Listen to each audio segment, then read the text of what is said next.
Hi, I'm Jake. Tonight we're going to take a slow walk through one of the most powerful yet quiet storms in human history, the Great Depression. It was a time when whole nations seemed to hold their breath, a time when the rhythm of life slowed and people everywhere learned what it meant to endure. But tonight, we won't rush through numbers or headlines. Instead, we'll drift gently through the lives of the people who lived it. The shopkeepers, the farmers, the mothers, the dreamers. We'll visit the small kitchens where soup stretched for days, the dusty plains where crops turned to sand, and the bustling cities that once roared with jazz and laughter before falling into a long, uneasy silence.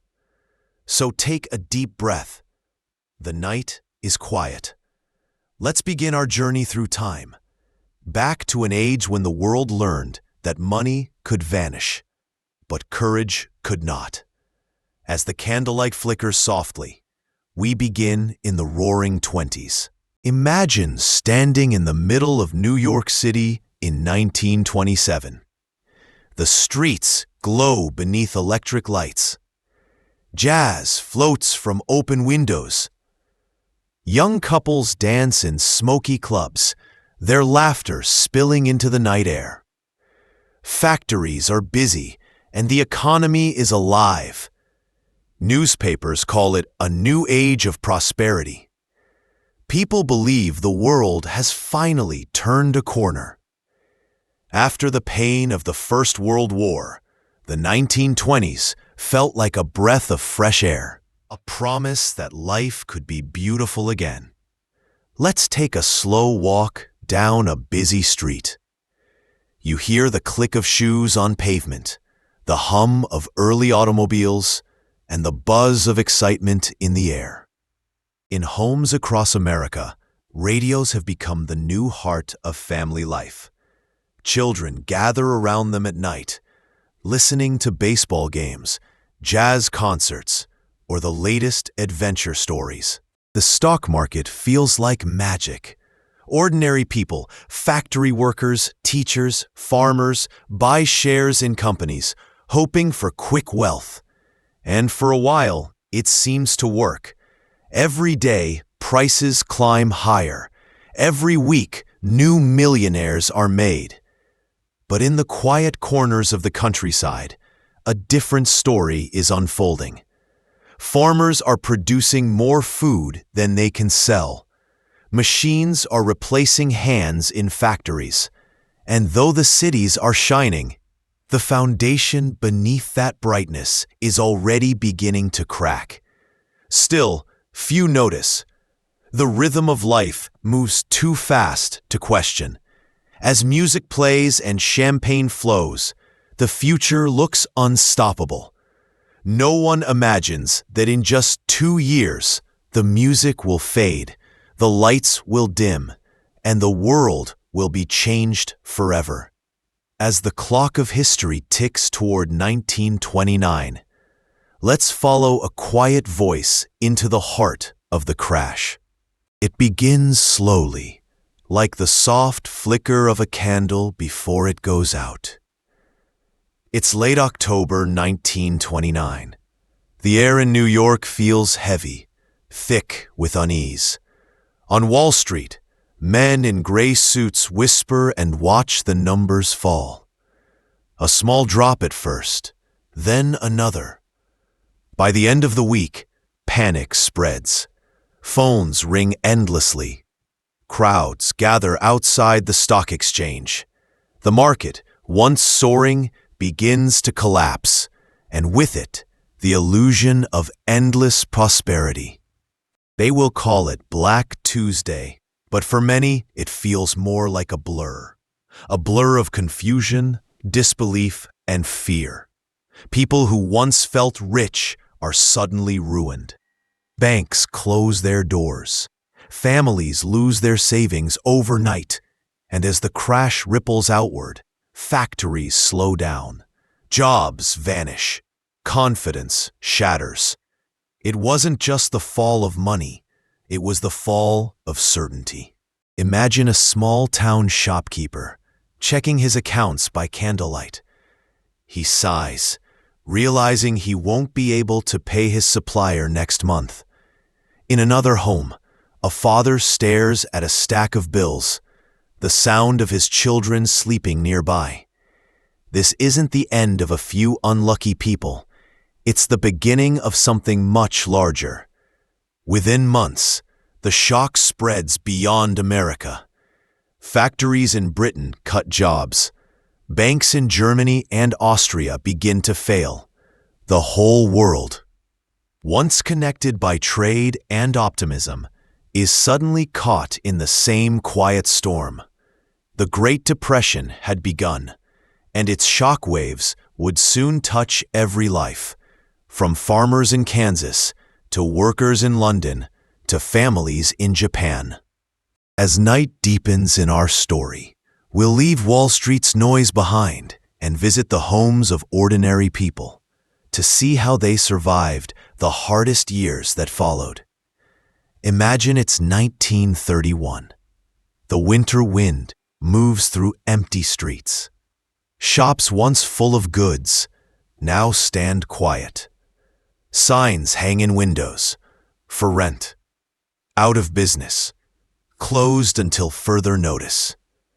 Across the country, millions are out of work. Families gather in small apartments, stretching meals as far as they can. A pot of soup becomes dinner for 3 days. A loaf of bread is shared carefully, slice by slice. And yet, even in struggle, life continues. Neighbors help one another. Children still play with tin cans, with sticks, with imagination. People trade what they have: shoes for food, blankets for coal. In the cities, men line up at soup kitchens, bowls in hand, waiting quietly. You can hear the low hum of voices, the scrape of metal spoons, the gratitude for something warm. Out in the countryside, farmers face a different pain. With prices so low they can't afford to sell their crops. Sometimes they even destroy their produce because it costs more to ship than it's worth. And yet, every morning, they rise again. They feed the animals, mend fences, and hope that next season will be better. There's something hauntingly beautiful about the quiet courage of those who refused to give up.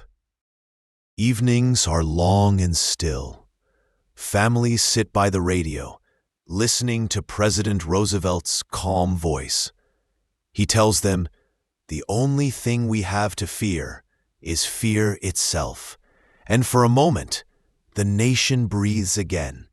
As the night grows colder, we'll travel to the wide, open plains, where another kind of storm begins to rise. Now, imagine the Midwest. Kansas, Oklahoma, Texas, once green and fertile, now dry, cracked, and silent. The sky is no longer blue. It's a dull, dusty brown. Winds whip across the plains, carrying soil high into the air. Day turns to night in minutes.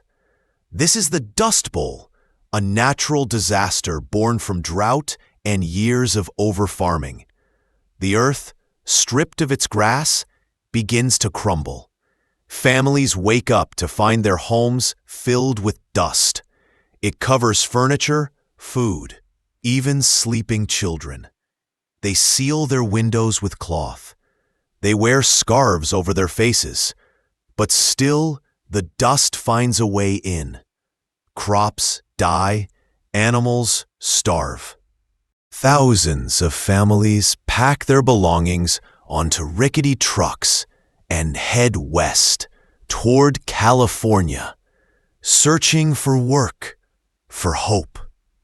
They are called Okies, though many come from far beyond Oklahoma. They travel with tired eyes and trembling hands, their dreams packed in wooden crates.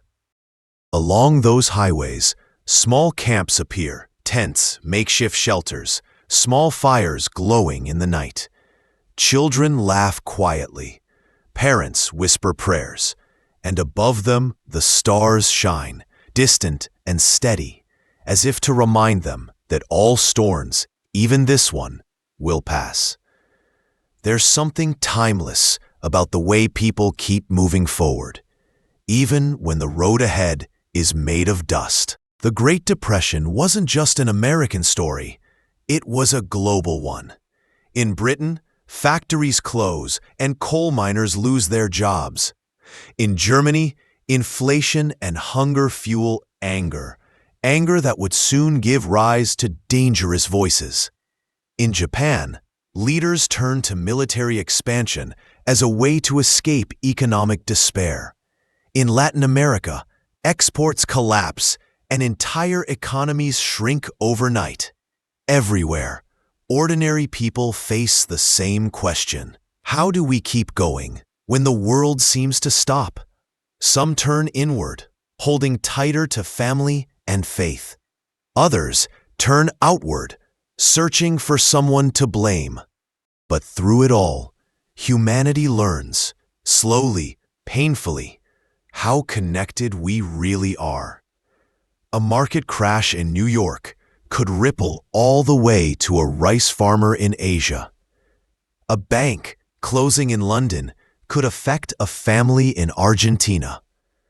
The Depression taught the world that no nation stands alone. As the winds of change sweep across oceans, let's pause a moment, listen to the silence that follows chaos, and then look at how people found small ways to heal. The Great Depression may have shaken the world's economy, but it also revealed something remarkable: the quiet strength of ordinary people. Imagine a small town in the middle of America. The streets are quiet now. The once busy shops are closed, but in the evenings, you can still hear laughter drifting from a porch. Neighbors gather, share stories, and make do with what they have. People find creative ways to survive. Families plant gardens behind their houses, turning every patch of soil into food. They sew clothes from old fabric. Children make toys from scraps of wood or metal. Communities create swap networks, trading eggs for firewood, shoes for potatoes, anything that keeps life moving. It wasn't wealth that held them together. It was kindness. It was the small, human acts that never made headlines. A loaf of bread left at someone's door. A stranger offering a ride. A family taking in a neighbor's child when times get hard. In the cities, too, people learned to adapt. They shared apartments. They formed carpool groups to save money. Women cooked in community kitchens, serving soup and bread to anyone who came. It was also a time when hope was carefully rationed, just like food. People spoke less, but listened more. They moved slower, but held tighter to one another. And as months turned to years, a quiet endurance took root, a calm defiance against despair. Across the world, this same spirit appeared in countless forms, from farmers in Canada to laborers in India, from families in France to sailors in Australia. Everywhere, people found ways to keep the flame of dignity alive, even in the coldest nights of hardship. Even in times of hunger and fear, the human heart still craves beauty. And during the Great Depression, art became a form of survival. Imagine sitting in a small movie theater in 1934. The seats are worn. The air smells faintly of popcorn. But when the lights dim and the silver screen begins to glow, the world outside, with all its worry and hunger, disappears. Movies became an escape. People watched Fred Astaire and Ginger Rogers dance, their movements so graceful, their smiles so effortless. For a few hours, the audience forgot their troubles. Radio, too, became a lifeline. It brought music, comedy, and even the voice of the president into living rooms across the nation. Families would gather close, listening to swing music or mystery shows. Art also began to reflect the world's pain and its resilience. Painters captured weary faces and endless fields. Writers told stories of hope against impossible odds. Photographers like Dorothea Lange showed the truth in haunting black and white images. A mother's tired eyes, a child's bare feet in the dust. Music shifted too. The blues deepened. Folk songs carried the sound of wandering men with guitars, singing about hard times and open roads. Woody Guthrie strummed quietly beneath a setting sun, singing, "This land is your land, this land is my land." Even when pockets were empty, the heart still found ways to sing. Through art and music, people remembered that sadness was not the end. It was a bridge, a way to cross from despair to hope. And as songs filled kitchens and streets, another sound began to rise, the steady voice of change, from a new leader promising renewal. It's 1933. A new president, Franklin D. Roosevelt, speaks to the nation through the radio. His voice is calm, reassuring, as if he's sitting right there beside every listener. He calls it the New Deal, a plan not just to fix the economy, but to rebuild faith itself. The government begins to create jobs, building bridges, roads, schools, and parks. Young men join the Civilian Conservation Corps, planting trees and restoring the land. Artists, writers, and musicians are hired to paint murals, write stories, and share joy again. Slowly, very slowly, the air begins to change. In the cities, factories hum faintly once more. In the countryside, farms begin to heal. Banks reopen under new protections. Confidence returns, not in wealth, but in the belief that the world could recover. The New Deal didn't solve everything, but it reminded people that no depression, no matter how deep, could last forever. Families still struggled, but they now had direction. Children returned to school. People began to dream again, not of riches, but of steady work, of a warm meal, of the simple joy of peace. The Great Depression continued for years, but hope had finally found a voice. And just as the world began to breathe again, another shadow started to rise on the horizon, the approach of the Second World War. But before that storm arrived, there was a brief, fragile calm, a moment of reflection, of rebuilding, of remembering what truly mattered.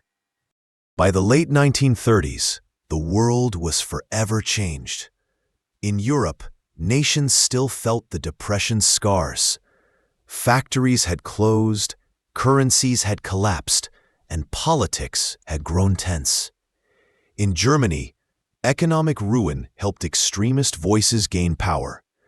In Britain, long lines of the unemployed filled city streets. In Asia, Japan's economy sought resources through conquest. The Depression had not only tested economies, it had reshaped the course of global history. But not all change was dark. Many countries began to rethink how economies worked. Governments took more responsibility to protect their people. social safety nets began to form. Ideas like unemployment benefits, public housing, and minimum wages were born from this struggle. The world learned that prosperity must be shared, and that unchecked greed can crumble empires. The Great Depression was not just an era of loss, it was a teacher, and its lessons still echo in the way we live today. Now, as our story nears its end, the world begins to stir from its long, cold sleep. Factories hum again. Families gather around dinner tables. Children laugh in the streets once more. The fear that once hung heavy begins to fade, like morning mist after a long night.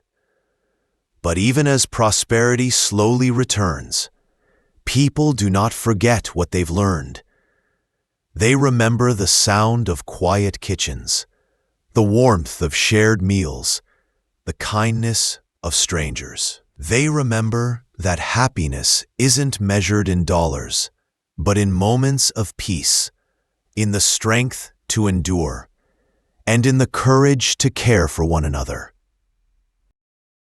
The Great Depression sent shockwaves across the world, but it also sent ripples of compassion, of resilience, of humanity rediscovered.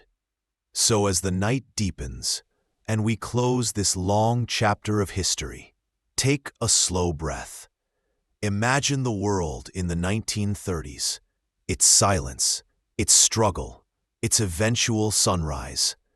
And remember, even when everything seems lost, there is always a quiet power waiting to rise again. The storm passes, the dust settles, and life always finds its way forward. Good night, and thank you for walking through history with me. I'm Jake, and this has been a story of how the world fell, and slowly, beautifully, learned to stand again. Even in the darkest times, the human spirit endures. The quiet acts of courage, kindness, and hope carry us forward. And as the sun rises over a world that has weathered its storms, we remember that life, with all its challenges, always finds a way to bloom again.